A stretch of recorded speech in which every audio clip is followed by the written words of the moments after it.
Imagine being able to land your kick before your opponent even sees it coming. That's not just about being fast. It's about training under the right kind of speed. Boom. And the truth is, it's not just one drill. It's not some secret technique. It actually comes down to three main components. And that's clean mechanics, fast reaction time, and elastic power. And by mastering these three things, it helped me to go from taking constant losses to becoming the 2024 US National Champion and ranked #1 in the under 74 kilogram weight class that year. That's why in this video, you're gonna learn how to develop crisp mechanics so there's no time wasted from your foot to their chest guard. How to improve your reaction time so you can fire the moment your opponent gives you an opening.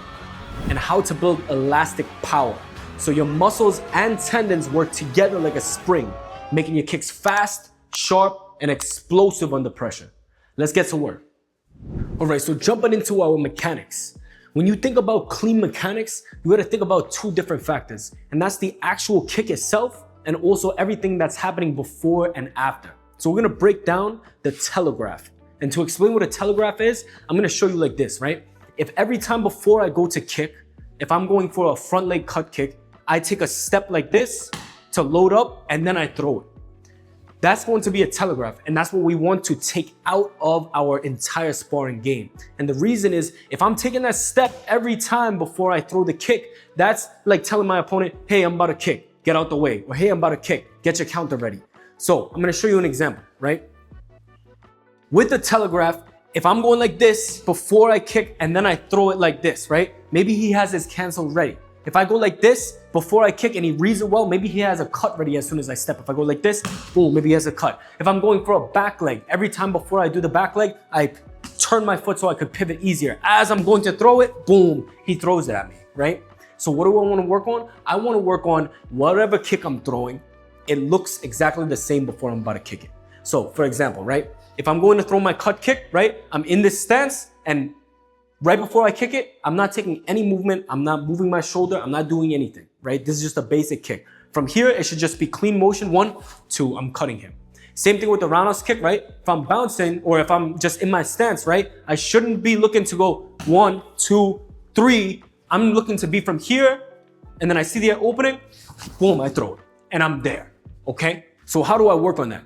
I could either take a look at my competition footage or my training footage, or I could go in front of a mirror and see exactly what am I doing right before I kick. This is why I love mirror work so much, because I can analyze everything down to the small details and take away and add what I need to.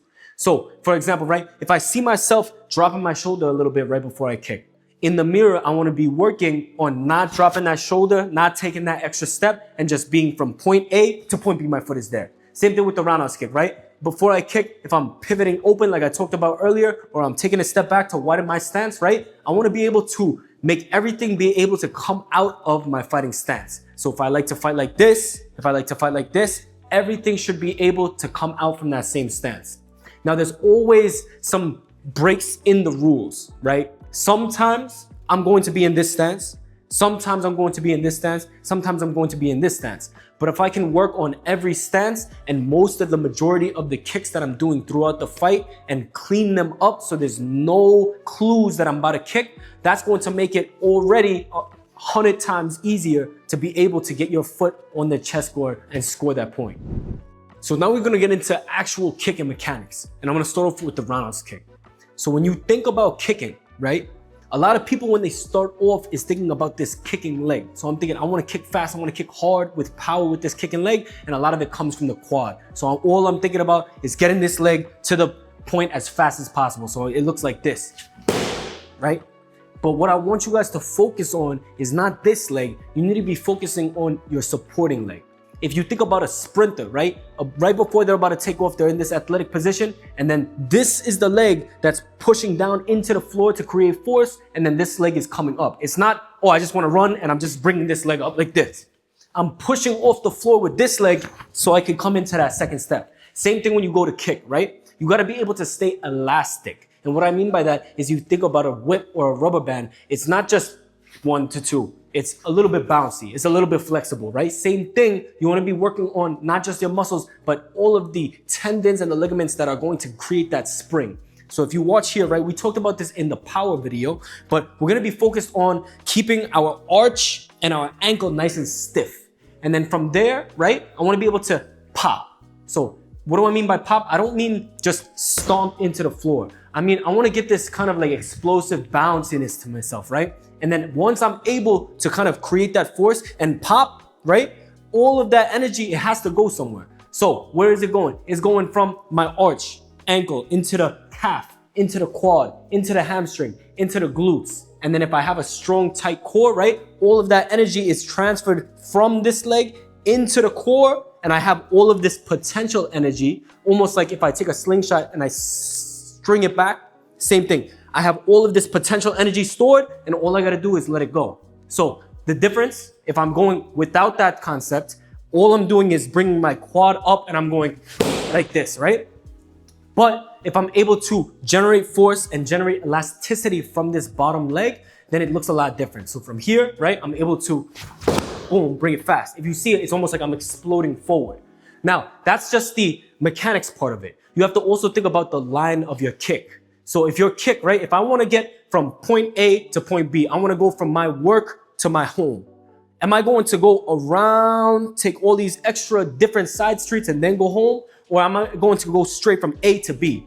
A to B, right? Same thing with my kick. Do I want to bring my roundhouse kick all the way around and then get there? Or I want to go straight down the middle? I want to go straight down the middle. I want to bring it straight down the middle like this. And at the last second, I'm turning, pushing that hip in, pushing that glute in, and I'm getting that kick to snap off.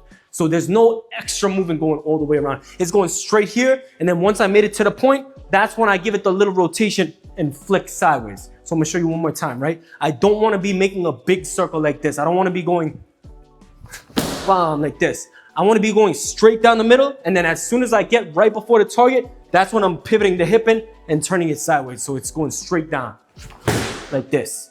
So if you're able to incorporate not just these mechanics, but also the line of your kick, you're gonna be able to clean up your kick and make it get from point A to point B as fast as possible. And that's what we want in the modern day game. Next, we're gonna work on our cut kick. So what is the cut kick? It's a front leg side kick that's adapted to the modern game. So a traditional side kick is gonna use the back leg, and you're gonna bring it all the way up, chamber this way, and then you're gonna push it out. But with the cut kick, I'm bringing it straight from here to the front. So I'm using my front leg, just like this, boom. And if I'm looking for speed, right, there's a lot of different technicalities, right? Sometimes I do a cut kick in a certain way, a certain angle, a certain chamber, right? But if we're just looking for speed, then what I want to be focused on is getting the bottom of my foot to this chest guard as fast as possible. So what does that mean? Instead of taking a big chamber in and then hopping forward and then pushing it out, or I'm bringing a big chamber in and then I'm going, right? I could sacrifice a little bit of chamber for the speed that it's going to bring me. So if I'm able to bring this leg up first, right, one, and I have all this energy that we talked about earlier, like a spring loaded up in this loaded leg, then all I gotta do, instead of bringing it here, I could bring it just about here, and my body is going to follow. So that's already going to create a chamber without me even bringing my leg in, because my body comes to my foot. So what I want you to focus on, right, is bringing the foot and the knee up as fast as possible. And then from there, you're exploding off this back leg and transferring that force into them. And in order to transfer, there can't be any leaks in the line. And what do I mean by that, right? If there's a leak in the line and my hip is out, right? Even if I get to the target, none of that power is coming into the target because there's a leak. My hip is out. My knee is coming off to the side. I want my body, so I'm talking about my ankle, knee, hip, spine, core, other leg, to be in one straight line when I kick. So I'm able to stay nice and straight, and I'm able to transfer all of that power into the target. Another thing to look at is, what does the chamber look like, or the semi-chamber, right? If it comes up like this with the knee up first, then that gives me another step that I have to do. And what is that? I have to bring the chamber up, turn, and then kick. I want to bring my foot up, think about bringing my foot up as fast as possible, so then that way when I bring it up, it's already in line with the target. My knee and my foot and my hip is already in one straight line. And if you put all of that together, right, it should look like this. So from here, right, boom, I'm able to cut. From here, boom, I'm able to cut. Compared to if I go like this, or I go like this, it's taking a lot of extra time. So I hope this was able to help you bring your cut kicks from sloppy or taking a lot of time to nice, clean, sharp, and precise. So when it comes to the back hook kick, there's a lot of parts where you could either lose energy, lose time, or lose power. So we're gonna work on creating this into one fluid motion, right? First thing first, I see a lot of people, especially when you start off, right? Me, myself, when I started off as well, I turn my front foot first, 1, and then I look over my shoulder, 2, and then I bring it up, right? We talked about telegraph earlier. I don't wanna move that front foot. If I see someone right now in the game and they turn their front foot, I know that they're gonna spin, I cut it. I push them down to the floor. So I can't let them know that I'm gonna spin. So from here, right, how do I create a motion that takes away this front foot that I need to turn without giving it away? I keep my heel up. So if I keep my heel up, almost like a ballerina, I'm able to spin without taking any extra step. So that's number 1. So before I kick, I bring that heel up, right? Then from here, I'm turning with my upper body first. I don't wanna just turn and then I have to turn and then I have to kick, right? I wanna, if you think about like a towel, right? If you squeeze it, and you spin it, right? And it's all coiled up. If you let it go, it spins by itself, right? Same thing. I'm turning my body here, so I'm all coiled up. And then from there, I let all of that energy go. So again, it's elastic. So from here, right? I'm turning and I get to that side. So from here, I see the opening, boom, I'm here. From here, how do I get from point A to point B as fast as possible, just like we talked about earlier? I can't be doing a demonstration kick. So what do I mean by that? A lot of times with the board breaking or poomstick, you have to show your kick arc all the way from one side to the other to be able to get the maximum points. So something like this, from here, they're bringing it nice and wide, right? But in sparring, I need to get from, like I said earlier, A to B. So from here, instead of kicking it wide, I'm gonna think about kicking it like a back kick. So once I get here, I'm thinking about kicking straight, but instead of just kicking straight at the last second, just like the roundhouse kick, I'm going to turn it just a bit. So it should look something like this, from here to 2. I'm gonna show you from here, right? I don't wanna bring it wide like this. I wanna bring it straight down the middle like a back kick, and at the last second, I'm hooking up. So it's almost like straight into a diagonal. And if you do that correctly, it should come over here, straight, and then clip the chin. Lastly, we're gonna talk about the front leg axe kick.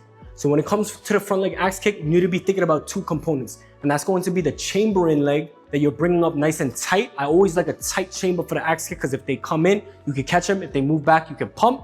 And then also this exploding leg, right? If I just bring this leg up like this, right? Then it's a little bit floppy. There's no power that's being transferred from this side to this side. So it's just like this, 1, right? I'm not able to explode.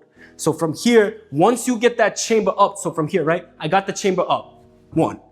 From there, I need to be thinking about pushing through, like we talked about earlier, my arch, my ankle, my knee, my glute, all the way through so I get full extension. So from that way, it goes from me being compressed to me being explosive. So I'm able to kind of lengthen myself. So from here, right, I get the chamber up nice and tight. I'm thinking about bringing this knee as tight as I can as possible, fast as possible. And then from there, I'm exploding off of this leg. So I'm bringing myself like this. And that's why you get a little bit of a hop or a little bit of a jump when you see these fighters exploding, especially with 2 to 3 pumps. You'll see their bottom leg, right? When you look at a good axe kick, it's not their front leg, it's their bottom leg that's pushing off, and allowing them to really extend and be elastic.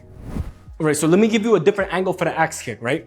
When I go to get that pop, again, I'm chambering first, and then from here, I'm pushing off. So once I get to the chamber, whether it's I'm lifting my leg like an upright axe, or I'm skipping into it, this is where I need to be popping off. So from here, right, I'm gonna do it with 2 different variations, with the upright axe and the fast kick axe. So with the fast kick axe, right, I bring it here, I chamber first, and then I get a little pop. Same thing with the upright axe, I'm here, but all I'm doing is I'm not taking that extra step. I'm just bringing this up, and then from there, after that first hop, I'm getting the second one. So from here, 1, 2. Next, we're talking about reaction. If you think about the best fighters or the best athletes in every sport, they have a crazy reaction time. It's almost like they saw it before it was coming, and then their foot or their hand is already getting to the target. So in order to work on that reaction time, we have to have a stimulus. And what do I mean by stimulus? I'm saying that I can't just kick the bag all day on my own timing and work on my reaction time. I need someone to be holding a bag for me or holding a target for me and giving me the stimulus, so then I'm on their timing. So if I'm talking about a cut kick, right? I can come into my stance and my partner over here could hold the target and he could either verbally give me the cue, like go or kick, or he could just tap on the target itself. And from there, I have to work on getting my foot to the target as fast as possible, not just with my speed alone, but with his stimulus. So I'm waiting on him, right? So if I'm working on my cut kick, boom, I'm bringing it. Same thing, right?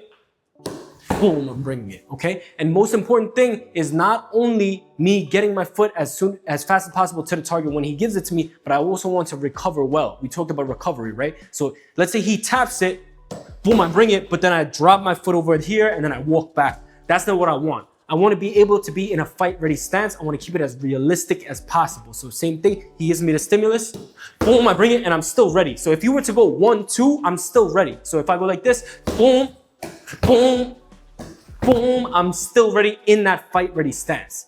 Now, if I move it for a roundhouse kick, it's going to be the same exact concept, right? If he gives me that stimulus, I'm here, I'm ready, right? All of my tendons are primed. So I have my heel up, right? Just like we talked about earlier, I have that spring ready and I'm loaded. So all I'm doing is waiting for the person. Let's say it's a race, right? They say 3, 2, 1. I'm waiting on that go. So when he gives me the go, boom, I'm bringing it to the target as fast as possible. The next drill we're going to talk about is going to incorporate not only reaction timing and reaction speed, but it's also going to be working on your problem solving. So with whatever sport it is, whether it's basketball, football, right? You're always presented with a problem. What does the defense look like? What does the scoring opportunity look like? I have to read that, assess the problem, and then from there I have to put in or plug in the correct answer at the correct timing. So for this drill, you could have your partner either hold targets like this, if you want to focus on a variety of kicks, so headshots, body shots, whatever it may be. You could work on the big bag like we used earlier to work more on power shots. So that could be like your back leg roundhouse kick, your cut kick, your back kick. Or to make it a little bit more realistic, you could have someone using their hogu or their chest guard standing in place. So to start off this drill, I'm going to have my back turned to my partner. And from here, all their job is to give me a cue. So they're going to say left or right. If he says right, I have to turn to my right. So I'm in this left stance. If you were to say left, then I'm turning to my left and I'm in this left stance. And from here, what my job is to do is as I turn, I don't know what he's going to be holding for me. Is he going to be holding a roundhouse kick, an out bar, an axe kick, a back kick, a spinning back hook kick, right? I don't know. But once I see the problem, right? So for example, right? He says right and I turn and I see the problem. I have to read that, what kick is this? Oh, he's holding a roundhouse kick. Okay, let me get ready for my roundhouse kick and get the roundhouse kick to the target. So it's not just reaction time. It's also working on my problem solving. What is he giving me? What is the problem that he's giving to me? And what do I have to plug into that to create the correct answer? So we're gonna do a quick demonstration. Right. Boom, I saw the roundhouse kick, okay.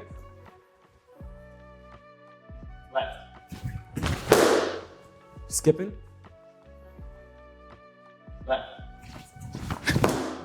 Okay, so these are 3 different examples, but you can mix it up with any kick you'd like. You can also hold the hogu like I was talking about earlier, right? If he's holding the hogu and he says right and I see it and it's a closed stance, boom, I can hit the out by. Boom, I could bring the cut out. Boom, I could bring my back kick out. So that's going to be a little bit more realistic where I could plug different answers.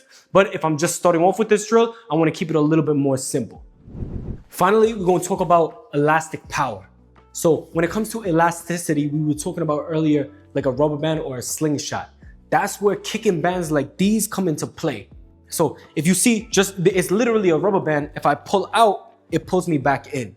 Same thing. When I go to kick, it's going to resist me getting from A to B, but then also it's going to enforce me coming back into that chamber afterwards and getting my foot down to the floor. So if you have one of these bands, right, you're gonna go to your target and then you can work in a variety of different ways, but I'll explain 2, right? So for the first one, if I'm focused just on power or just on speed on a single kick, again, we can use the reaction drill that we just talked about, like this. So I'm working on getting from A to B as fast as possible when he gives me the cue, or I could work on a more a persistent approach where I'm coming and I'm doing multiple kicks. I'm not waiting on his reaction. I'm just working on my elasticity. So that could be multiple roundhouse kicks in a row. So I'm going 1, 2, 3, 4, 5, right? I could also do this drill with cut kicks. So if I'm in this position, I'm waiting on his cue. Boom, I'm coming out.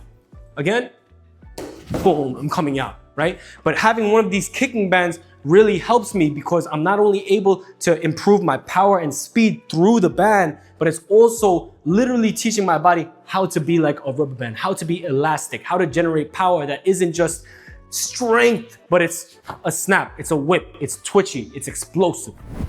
The next drill is great if you don't have any kicking bands because this is going to work on, again, elasticity. So what I want you to do is you're gonna find a little step box or a little ledge or a step even, right? And you don't want it to be super high. You don't want to be up to your waist because we're not focused on force absorption.